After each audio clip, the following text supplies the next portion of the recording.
I fed you pet food. Come on, jump on the counter. I can't. Come on, jump on the counter. You can smell it. Come on, kitty. Yeah, kitty. This third chapter is a hard one with something. I'm doing a play about you. Did you know that, kitty?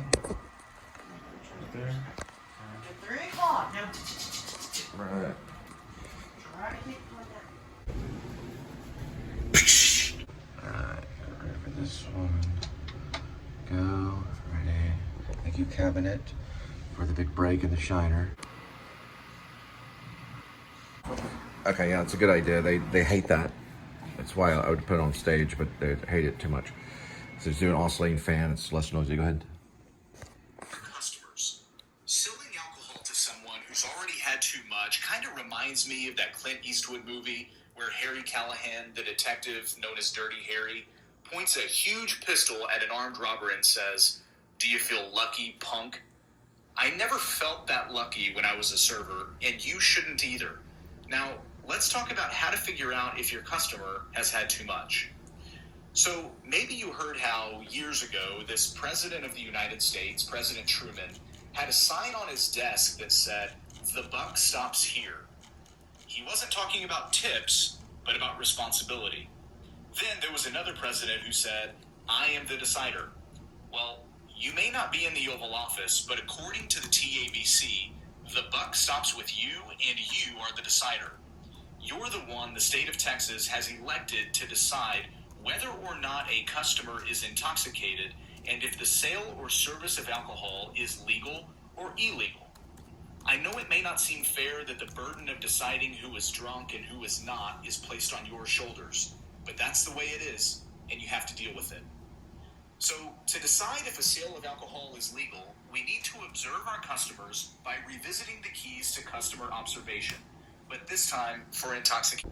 New character, Cash Gordon, a vlogger for real estate, looks and dresses and behaves a bit like Cash Jordan from YouTube.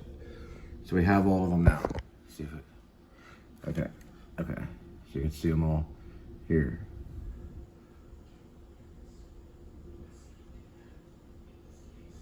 That's the cast.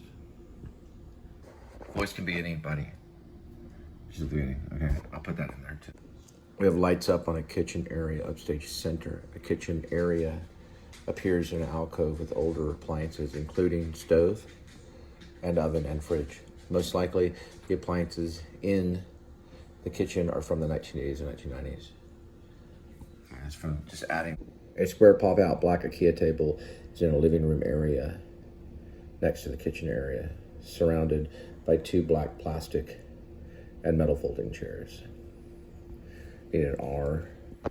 That looks weird. That's what it says. I don't know if that's a word, but a square pop-out black IKEA tables in the living room area next to the kitchen area, surrounded by 2 black plastic metal folding chairs. Got it. The cat's litter box is tucked in the corner of the room near the IKEA table. We're gonna have the litter box on stage.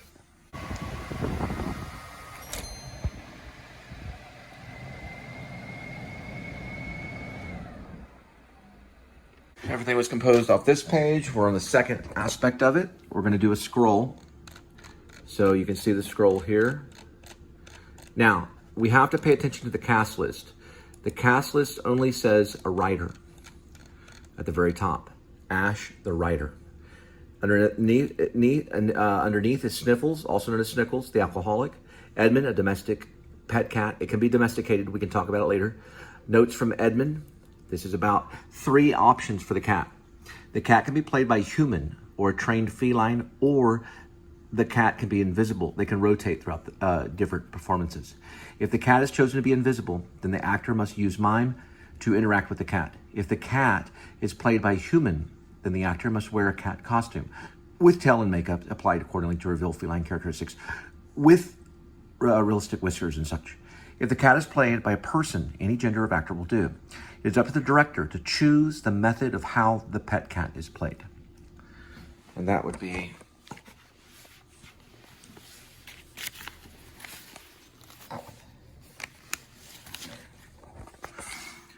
Okay, we have the Dust of Mexican Day, Worker Mexican Day, voice of Scott Tape, Mr. Copyright Nazi, full Nazi uniform, any rank will do.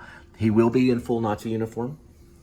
The Cash Gordon, vlogger for real estate, looks and dresses and behaves a bit like Cash Jordan from YouTube. Voice, any voice will do. Okay, we already have this, a little bit of changes. We go all the way down to, got a sandwich? She sniffs. I know I'm writing.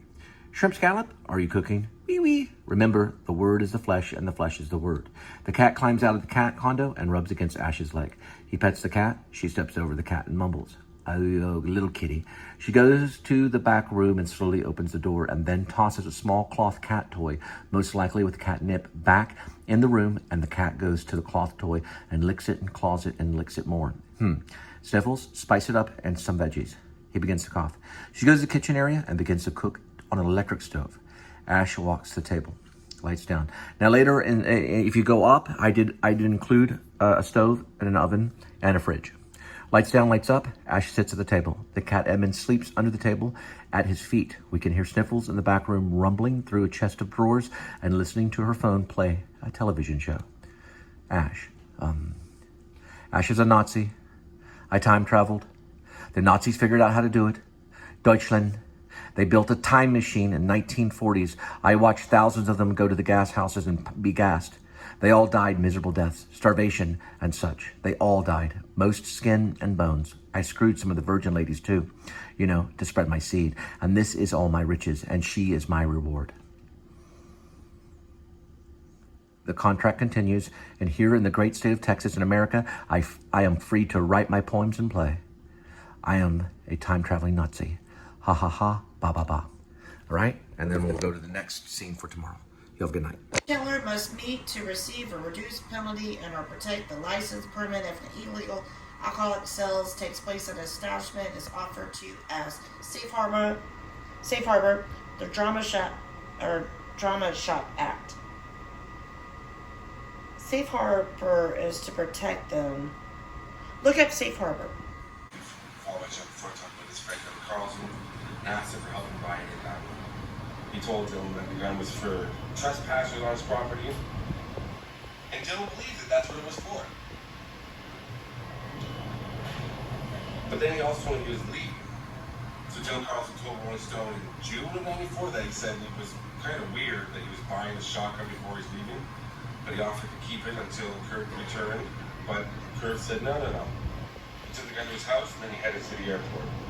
When he got to Cold Mountain, their management company, Cold Mountain, a member of Cold Mountain and Pat Smear, met him at the airport. Well, let's have such a selfie. All right, Linda, come over and say it. At the same time, Linda was standing over there, and I said Abbey Pub, and she read this, Abbey Mausoleum, which is like a memorial. It's like a grave. No, you're buried inside. Right, you're buried inside a mausoleum. She read that at exactly the same time. Yeah, like earlier we did that. The same time I said Abbey's Pub. Like I was thinking about Abbey's Pub because it's in the editor. I'm looking at editor right on iMovie. So I said it at the exact same time. Just like earlier today, Yep, you said one I word. said Abbey Pub, and you were reading Abbey at the same time right over there. Correct. Yep. And then earlier today you said a word and we matched up. I can't remember. It matched the same time, and you were in the same area. The Spiritus Monday. All right, we know psychic ability exists, so we need to go see the psychic. It's $5 for one question or $40 for 30 minutes. We can talk to her about werewolves, skinwalkers. She knows about energy change, shape-shifting energy. She does astral projection, which I believe in astro projection, but she does astral projection. We'll go talk to her, and it's $40 for 30 minutes. Where's Kitty? She's in the bathroom scared. All right. What'd you say? Everybody dies 2 weeks or 1 month before their birthday. So it's around their birthday. Yes. So she's 2 weeks. No, that's her. I know it's her.